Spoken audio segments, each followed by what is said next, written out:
Hello guys, আজকের আমরা বিয়ে বাড়িতে এসে সেই লেভেলের এনজয় করলাম, সেই কাউতালিয়ার সেই দারুণ ডান্স। তো চলো তোমরা পুরো ভিডিওটা দেখে নাও আমরা বিয়ে বাড়িতে এসে কি কি করলাম, কিভাবে ডান্স করলাম, কি কি মেকআপ করলাম।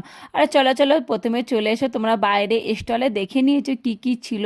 আর এই যে এখানে দেখো আমাদের মডেল নাম্বার 1 রুমা, তারপরে দেখো মডেল নাম্বার 2 আমার দিদি শাড়ি পরে দারু আছে, সেই লাগছে বিশ্বাস করো, দারুণ বিশ্ব সুন্দরী।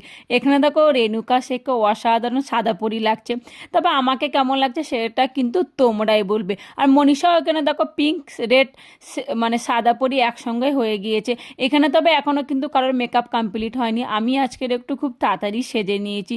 তবে হ্যাঁ, আমার এই মেকআপটা আমি নিজেই করেছি, একটু বরের কথা ভেবে বরের পকেটটা বাঁচিয়ে নিয়েছি।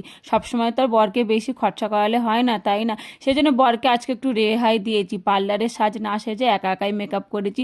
তবে অল্প একটু খরচা করিয়ে চুলটা আবার পার্লার থেকেই বেঁধে নিয়েছি। তবে দেখো এই যে আমাদের রুহি কত বড় মানুষ পাকোড়া খাচ্ছে। আরে বাবা, আমার তোমরা আর কত দেখবে, তোমরা একটু আমার বোনটাকেও দেখো। এই যে আমাদের এখানে বিশ্ব সুন্দরী আমার বোন, অসাধারণ লাগছে বিশ্বাস করো, সেই স্বাদ আর সেই সুন্দরী লাগছে ওকে, অসাধারণ। আমি তো ওকে দেখে চোখ ফেরাতেই পারছিলাম না, আমার বোনকে আমি চিনতে পারছিলাম না, এত সুন্দর লাগছিল। সবাই মিলে একটু এখানে একটু ঢং করে নিলাম, একটু ফটো একটু ভিডিও করে নিলাম। তারপরে এখানে দেখো আমার মামা দাঁড়িয়েছে, আমার মামা আমাদেরকে বলছে তোদের বিশ্বাস কর আজকের পুরো ফোনটা পুরো গ্যালারি ফুল হয়ে যাবে, তোদের জ্বালায় আমরা আর ফোন খুলতে পারবো না, যখনই ফোন খুলবো শুধু তোদের ভিডিও আর তোদের ফটো দেখতে পাবো। তো যাই হোক, এখানে সবাই মিলে একটু দেখো কাউতালি করে কফি খেয়ে নিচ্ছি। আমাকে এখানে আমার বোন আমাকে একটা খুব বড় কথা বললো, আমাকে বললো তুই বাপের জীবনে কফি খাসনি।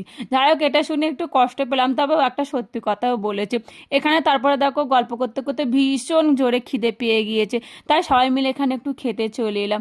বিশ্বাস করো খেতে এসো দেখো মনীষা রাক্ষসের মতো খাবে বলে আগে থেকেই বসে আছে। তো এখানে আমার বোনরা বলছে আরে বাবা আমাদেরকে একটু দেখাও না, আমরা একটু ঢং করি। তো এখানে যাই হোক সবাই মিলে একটু ঢং করে নিলাম। ওদিকে দেখো সবাই বসেছিল, আমার মুখটা একটু দেখো তো কেমন লাগছে। তারপরে দেখো আমার পাশেই ছিল তোমাদের দাদাভাই। আর রুই এখানে দেখো দোলা চলছে টেবিলে বসে, ওকে আমি একটু মাম্মা একটু হাই করে দাও, তো সেই জন্য ও একটু হাই করে দিল। এখানে দেখো গরম গরম পুরি আর কাবলি ছোলা দিয়ে চিকেন চলে এসেছে, সেই স্বাদ। দেখো বন্ধুরা, আমার বউ কি খাওয়া খাওয়াচ্ছে, দেখো খাওয়া এসছে।